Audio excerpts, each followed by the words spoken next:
Baik, selanjutnya saya A. Adventisa Raka Widya Putra dengan nomor induk mahasiswa 1822141126. Kali ini saya akan menjelaskan mengenai chapter 4 pada subbab 4.2 Etika dalam Masyarakat Informasi.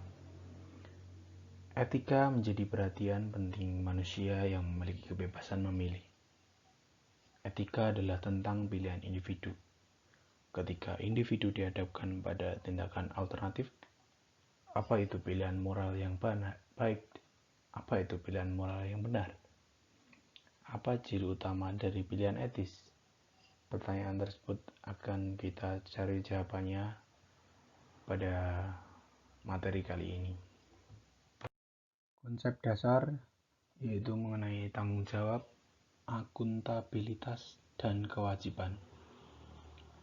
Pilihan etis adalah keputusan yang dibuat oleh seorang individu yang bertanggung jawab atas konsekuensi dari tindakan mereka.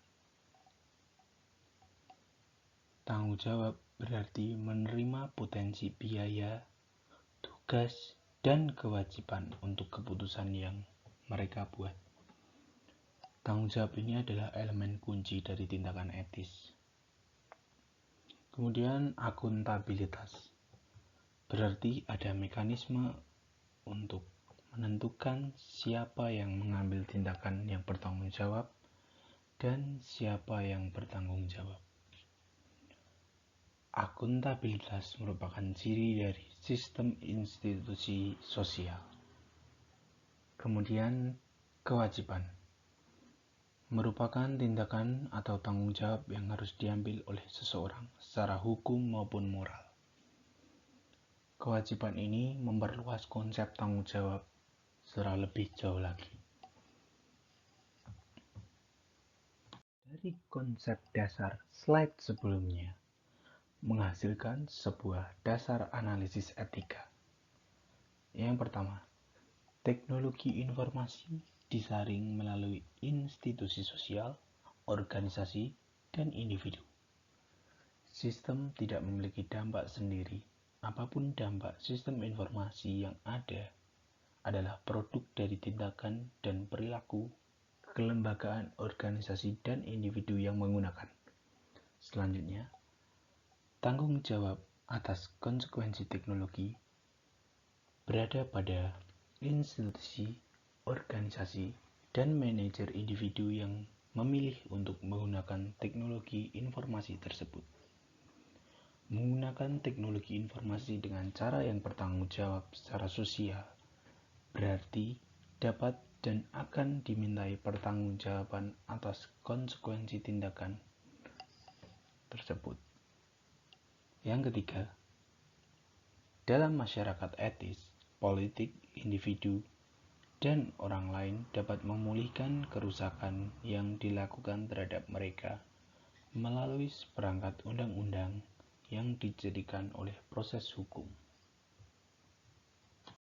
Selanjutnya adalah analisis etis. Langkah yang pertama adalah identifikasi dan penjelasan fakta. Ketika menghadapi masalah etika, carilah secara mendalam dengan menggunakan pertanyaan 5W1H. Seringkali seseorang akan menemukan bahwa fakta yang benar membantu menentukan solusi. Hal ini juga membantu membuat pihak lawan terlibat dalam dilema etis untuk menyetujui fakta. Yang kedua adalah definisikan dilema dan identifikasi nilai yang mendasarinya. Suatu masalah biasanya didasari oleh suatu nilai yang dijunjung oleh pihak pemangku kepentingan. Para pihak yang bersengketa semuanya mengklaim mengejar nilai yang dijunjungnya. Misalnya, kebebasan, privasi, perlindungan properti, dan sistem perusahaan bebas. Yang ketiga, identifikasi pemangku kepentingan. mengidentifikasi secara mendetail mengenai siapa pemangku kepentingan yang terlibat di balik masalah atau dilema tersebut. Cari tahu identitas kelompok ini dan apa yang mereka inginkan.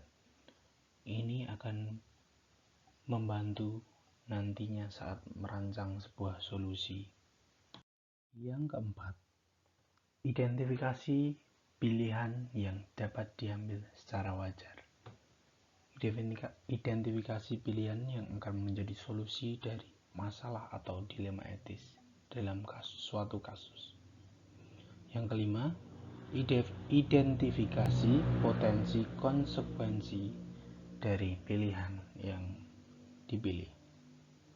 Mencari konsekuensi dari suatu pilihan yang saling menguntungkan dan yang paling sedikit kerugiannya antara kedua belah pihak.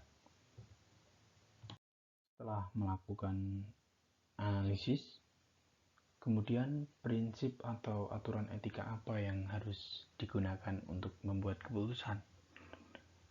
Nilai apa yang harus menjadi dasar penilaian dalam membuat sebuah keputusan yang berhadapan dengan masalah dilema etis? Ada baiknya memiliki dasar suatu nilai yang kuat dan mendalam, yang umum atau banyak digunakan dalam berbagai banyak budaya. Yang pertama, prinsip lakukan kepada orang lain sebagaimana Anda ingin mereka lakukan kepada Anda, atau aturan emas. Yang kedua, jika suatu tindakan tidak tepat untuk diambil semua orang, itu tidak tepat untuk siapapun. Dari Immanuel Kant, kategorial imperatif.